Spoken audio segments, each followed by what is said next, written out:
She said, "You should avoid speaking during my presentation. You'll make me look unprofessional." I said, "Good to know." I didn't correct her. I didn't show up.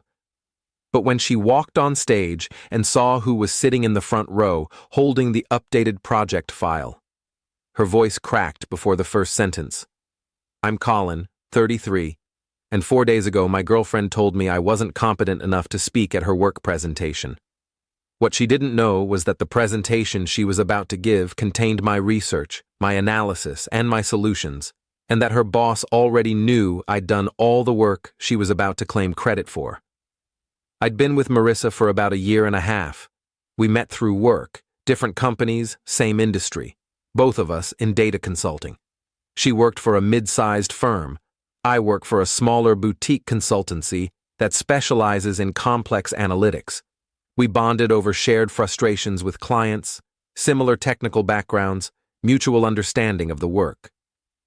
About 6 months ago, Marissa's firm landed a big client, a healthcare company looking to overhaul their data infrastructure. Major project, significant budget, high visibility. Marissa was assigned as the lead consultant, which was a big deal for her. Potential promotion, career advancement, chance to prove herself. The only problem was that the project was more complex than her firm had initially assessed. The healthcare company's data was a mess. Multiple legacy systems, inconsistent formatting, compliance issues, integration nightmares. Marissa was struggling. She'd come home stressed, overwhelmed, talking about how she was in over her head. I offered to help.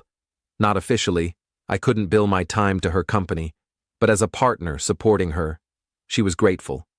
We'd spend evenings and weekends with me walking her through technical approaches, helping her understand the architecture, building models she could use, writing code she could adapt. It started as consultation. Then it became collaboration. Then, gradually, it became me doing most of the actual technical work while she handled client communications and internal project management. I didn't mind initially. I loved the technical challenge. The problems were interesting, complex, the kind of work I enjoy, and I was helping my girlfriend succeed. Seemed like a win-win. But about 2 months ago, things shifted. Marissa started taking more credit for the work. In her internal presentations to her team, she'd present solutions I'd developed as her own ideas. She'd talk about her approach and her methodology when describing systems I'd architected. She'd reference her analysis when showing reports I'd written. When I'd point this out, gently, not accusatorially, she'd say it was just work politics, that she had to position herself as the technical lead to her bosses, that giving me credit would complicate things since I wasn't officially part of the project. "I'll make it up to you," she'd say. "Once this project is done and I get my promotion, I'll take you somewhere amazing. I promise." I let it slide. Figured she was under pressure, that I'd get proper acknowledgement eventually. 3 weeks ago, Marissa told me about the big presentation. Her firm was hosting a major stakeholder meeting. Her bosses, the client's executive team, some board members. She'd be presenting the final recommendations, showcasing the new data infrastructure design, demonstrating the projected improvements, career-defining moment. "I'm terrified," she admitted. "This is the biggest presentation of my career. If I nail this, the promotion is basically guaranteed." "You'll do great. You know the material." "I know it because you explained it to me. But presenting it to this audience, I'm worried I'll get technical questions I can't answer." "You can answer them. You've been living this project for months." "Maybe you could come? As moral support? Sit in the back? Help me feel confident?" "Sure, if you want me there." "Actually, let me think about that. It might look weird having my boyfriend there. Let me see how I feel closer to the date." Fast forward to 4 nights ago. The presentation was scheduled for Friday afternoon. Thursday night, we were at her apartment reviewing her slides one final time. "I think I'm as ready as I'll ever be," she said. "You're going to kill it." "You're still planning to come tomorrow, right?" "If you want me there, yeah." She hesitated. "Actually, I've been thinking. Maybe it's better if you don't come. Oh, okay, why? It's just, you know how you are. You get excited about technical details. You might want to jump in with clarifications or additional context, and I don't want anything to make me look unprofessional. You think I'd interrupt your presentation? Not intentionally, but you're so knowledgeable about this stuff. Way more than me, honestly. And if you're in the room and I say something slightly wrong, you might correct me. Or I might look to you for backup. It could undermine my credibility as the lead. I wouldn't do that. I know you wouldn't mean to, but it's safer if you're just not there. You should avoid speaking during my presentation. Actually, you should probably just skip it entirely. You'll make me look unprofessional if people realize I've been getting so much help. I sat there processing. You don't want me at your presentation because you're afraid people will realize I did the work. That's not what I said. It's what you meant. You're about to present my research, my analysis, my infrastructure design, and you don't want me in the room because someone might figure out it's not actually your work.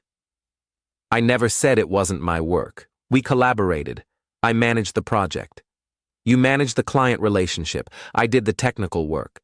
You're being unfair. I worked on this too. I'm not saying you didn't.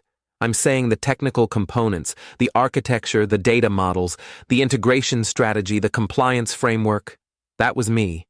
And you know it. She went quiet. I thought you wanted to help me. I did. I do. But there's a difference between helping you and doing your job while you take all the credit. So now you're saying I owe you credit in front of my bosses and my client? That'll really help my career. I'm saying maybe I should be acknowledged for the work I did. That's not unreasonable.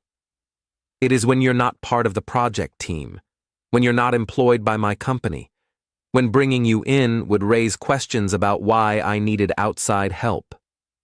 Outside help from my boyfriend who specializes in exactly this type of work. Just forget it. Don't come tomorrow. I'll do it myself. Good to know. I left, drove home. Spent that night thinking about what to do. Update 1. Friday morning, I made a decision. I wasn't going to the presentation, but I wasn't going to stay silent either. I'd been documenting everything, every late-night session, every technical document I'd created, every piece of code I'd written. I had a complete record of my contributions to Marissa's project. Not because I'd planned to use it against her, but because I'm thorough and I keep records of my work. I compiled everything into a single file. A comprehensive document showing the evolution of the project's technical components, time-stamped, with clear authorship attribution for every model, every analysis, every recommendation. Then I sent it to someone I'd met at an industry conference 6 months ago, Marissa's boss, Graham. We'd had a good conversation about data architecture challenges, exchanged business cards, stayed loosely connected on LinkedIn. Professional acquaintance, nothing more. My email was carefully worded. Graham, I hope this doesn't come across inappropriately, but I wanted to make you aware of something before today's presentation. I've been providing significant technical assistance to Marissa on the healthcare project. Documentation attached. This isn't about taking credit, but I believe you should know the full picture of how the technical solutions were developed before making decisions about project outcomes. Happy to discuss if you have questions. I sent it at 9 a.m. The presentation was at 2 p.m. That gave Graham 5 hours to review the material and decide what to do with the information. Then I waited. Around 11 a.m., Graham replied, "Thank you for bringing this to my attention. Very thorough documentation. Would you be able to attend the presentation this afternoon? 2 p.m. at our downtown office. I think your perspective would be valuable." I responded, "I'll be there." I didn't tell Marissa. Update 2. I arrived at Marissa's office building at 1:45 p.m. Checked in at reception, was directed to a conference room on the executive floor. Large room, stadium-style seating, projection screen at the front. About 40 people already there. Marissa's colleagues, client representatives, Some executives I recognized from company websites. I took a seat in the front row, off to the side, placed my laptop on the desk in front of me, opened the comprehensive documentation file I'd sent Graham, waited. Marissa walked in at 1:55 p.m. looking nervous but put together. Professional outfit, presentation materials in hand, confident stride. She was talking to someone from her team, laughing at something, getting ready to wow the room. She stepped up to the front, positioned herself at the podium, smiled at the audience. Then she looked at the front row and saw me. Her face went white. Actual, visible loss of color. Her smile disappeared. She looked at me, then at Graham, who was sitting 3 seats away from me, then back at me. "Hi everyone," she started, voice shaky. "Thank you for coming today. I'm going to present our final recommendations for the Healthcare Data Infrastructure Project." Her voice cracked. She cleared her throat, tried again. "Over the past 6 months, my team and I have been working on—" She trailed off, looked at me again. I had my laptop open, the documentation visible on the screen. Anyone nearby could see it was the same project she was about to present. Graham stood up. "Marissa, before you begin, I think we need to discuss the project's technical development. This morning I received documentation from Colin here," he gestured to me, "showing extensive technical contributions to your project, contributions you haven't previously disclosed. Can you explain the nature of his involvement?" The room went silent. Everyone looked at Marissa. She opened her mouth, closed it, looked trapped. "Colin is my boyfriend," she said quietly. "He helped me with some technical aspects." "Some?" Graham pulled out a tablet, started scrolling through something, presumably the documentation I'd sent. According to these records, he developed the entire data architecture, created all the integration models, wrote the compliance framework, essentially designed the technical solution you were about to present as your own work. I managed the project. You managed client relationships, which is important. But the technical work, the actual deliverable we're here to discuss, appears to have been done by someone outside our company, without our knowledge, without proper contracts or IP agreements. Marissa looked at me like I'd betrayed her. "You sent him that file?" "I did." "Why?" "Because you told me not to come to your presentation. You said I'd make you look unprofessional. I realized you meant I'd make you look unprofessional by exposing that you didn't actually do the technical work you've been claiming credit for. So I decided Graham should know before you presented my work as yours. I never said it was only my work. You never said it wasn't. You've been presenting internal updates about your methodology and your analysis for months. You were about to give this presentation taking full credit for technical solutions I developed. That's not collaboration. That's plagiarism." Graham cleared his throat. "Marissa, we'll need to discuss this privately. For now, this presentation is postponed. Everyone, thank you for coming. We'll reschedule once we've clarified the situation."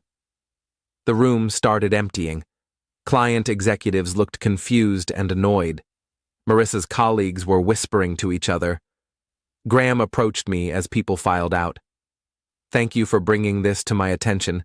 Can you stay for a meeting with me, Marissa, and our legal team?" "Of course."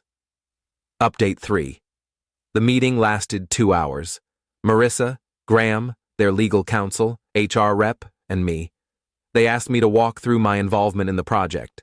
I showed them time-stamped documents, code repositories with my authorship, email chains where I'd sent Marissa technical solutions she'd later presented as her own.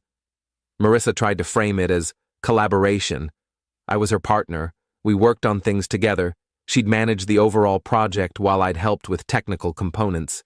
She wasn't trying to steal credit, just present a unified front to the client. The legal counsel shut that down.